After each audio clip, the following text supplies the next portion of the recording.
Hi, Enrique here with First West Financial in La Quinta, California. And I want to bring you part 2 of my video, Steps to Purchasing Your Home. That's right, this is part 2. In part 1, we cover everything from the moment you decide you want to buy a home all the way to when you go into escrow. On part 1, you can find it in my First Time Buyer channel. You're going to see everything about the pre-qualification, selecting a realtor, house hunting, making an offer, counter offers, opening escrow.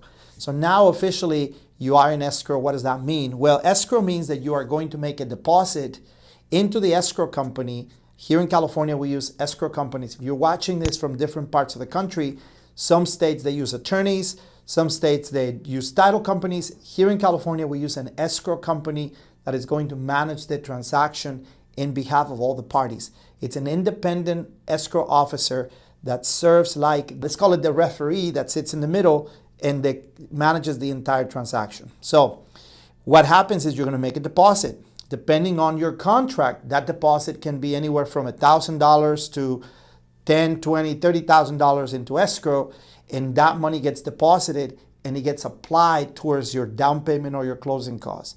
This varies from transaction to transaction, so make sure you talk to your agent. They'll explain how that works. Once you have made that deposit, then escrow is going to produce some paperwork that you need to complete. They're going to give you a stack of paperwork, your escrow instructions, a copy of the title. They're going to make you fill out a statement of information. You're going to have to write down your vesting, how you want to take title on the home. This is a very important step of the process. We could do a whole series just in that process. We're not going to do that.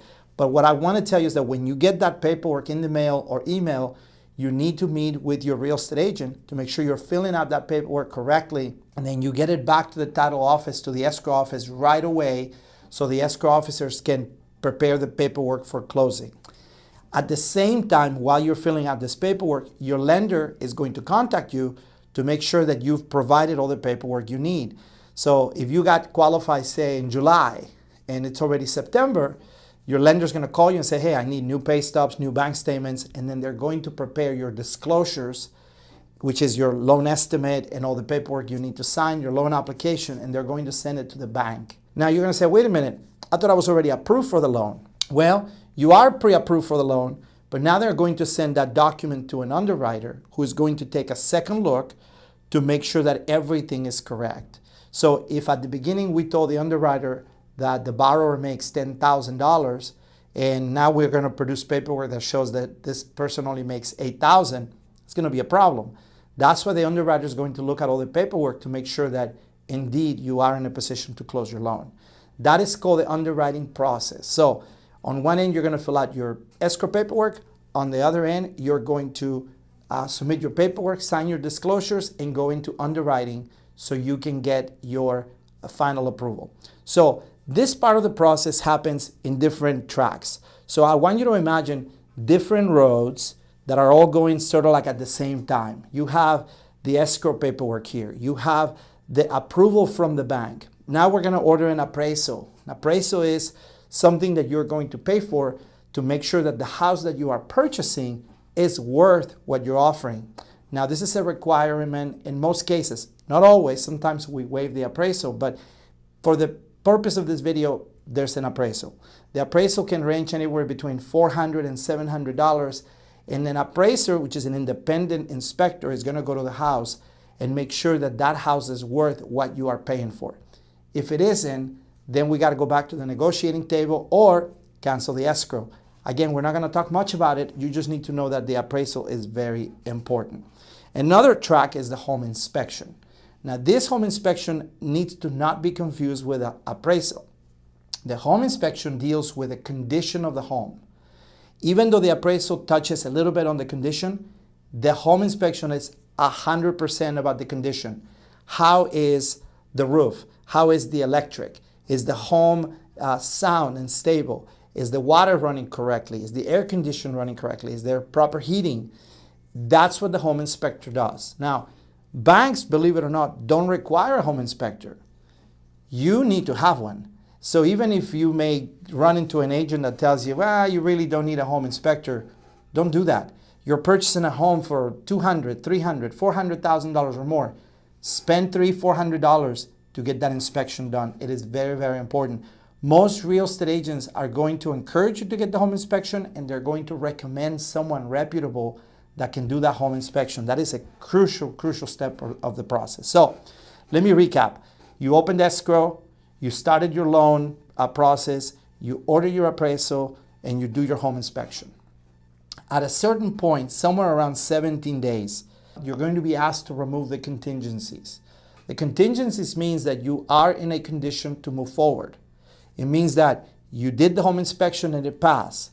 You did the appraisal and it passed. You got your loan approval and you're good.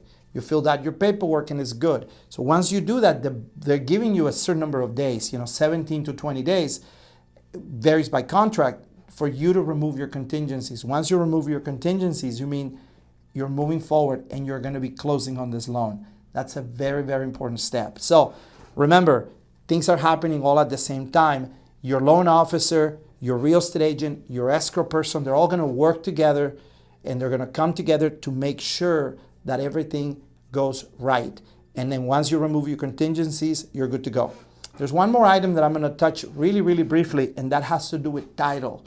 You're going to hear people talk about title insurance, the title policy.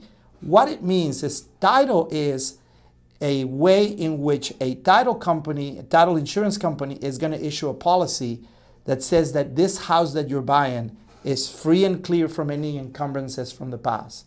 Now, when you buy it, you own it free and clear, that no one's going to claim title to it, that there's not going to be any cloud to it.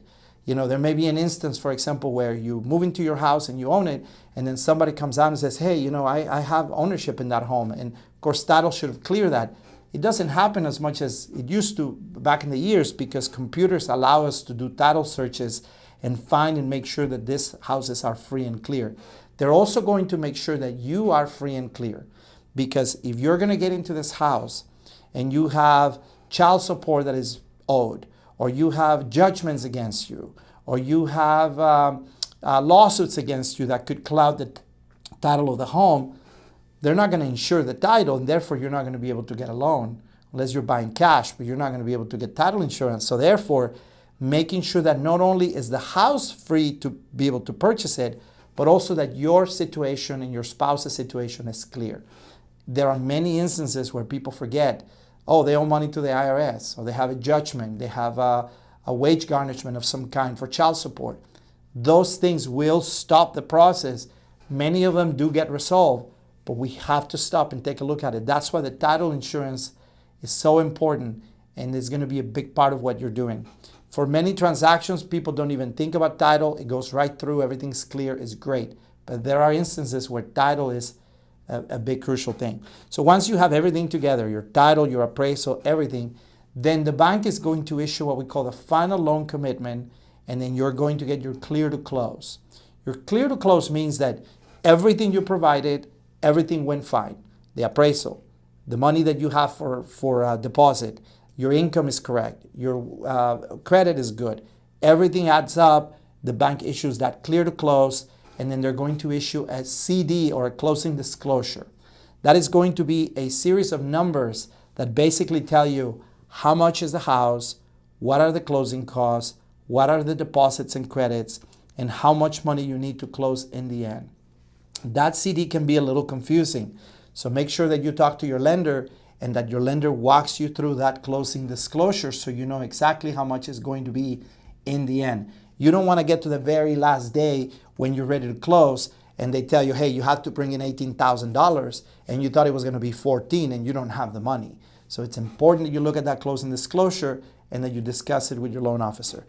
After you sign your closing disclosure, by law, you have to wait for 3 days before you can actually sign your loan docs and close. We call that the cooling off period, where you sign your CD. So it's 3 business days. If you sign your CD or your closing disclosure on a Monday, that means Tuesday, Wednesday, Thursday. That means Thursday you can sign your loan docs and close.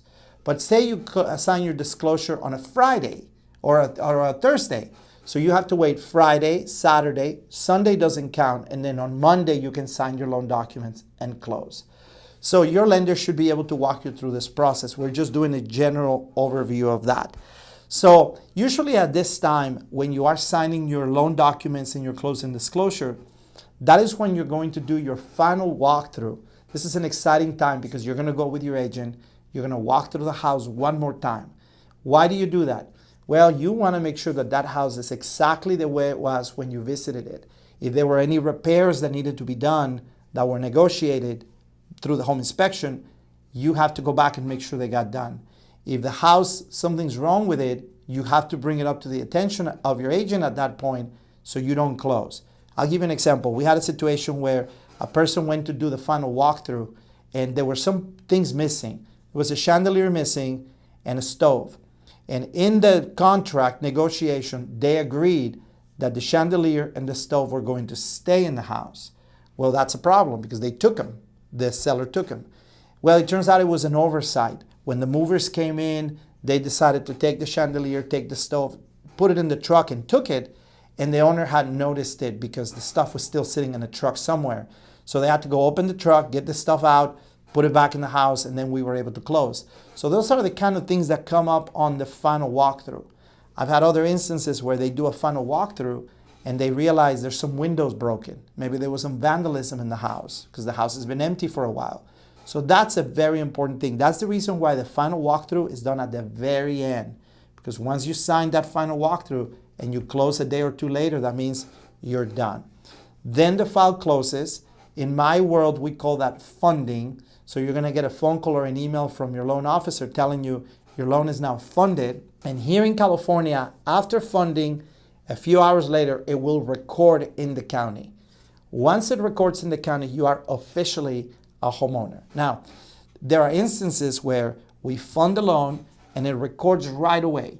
There's other instances where you fund and it doesn't record until the next day or 2 days later, depending on the county where you are located.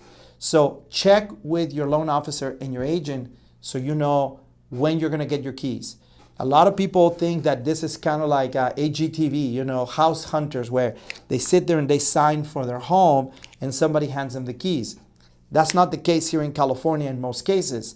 You're going to sign your loan documents. Sometimes you have to wait a day or two before it funds and another day before it records.